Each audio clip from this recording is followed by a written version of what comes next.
রাজধানী হাজারীবাগ বাজারে একটি ট্যানারি কাঁচাবাজার সংলগ্ন গোডাউনে অগ্নিকাণ্ডের ঘটনা ঘটেছে। আগুন নিয়ন্ত্রণে কাজ করছে ফায়ার সার্ভিসের 7টি ইউনিট। আরও 3টি ইউনিট ঘটনাস্থলে দিয়ে রওনা হয়েছে বলে জানিয়েছে ফায়ার সার্ভিস। হাজারীবাগ বাজারের 4তলা ভবনের টপ ফ্লোরে একটি গোডাউনে আগুন লেগেছে। নিয়ন্ত্রণে কাজ করছে ফায়ার সার্ভিসের সদস্যরা। এর সাথে স্থানীয় বাসিন্দারাও অংশ নিয়েছেন।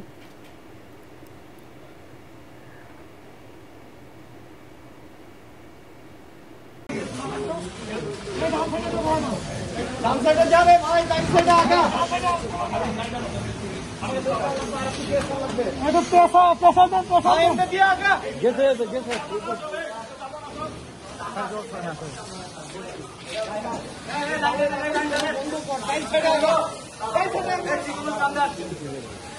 বাইক সাইডে আগা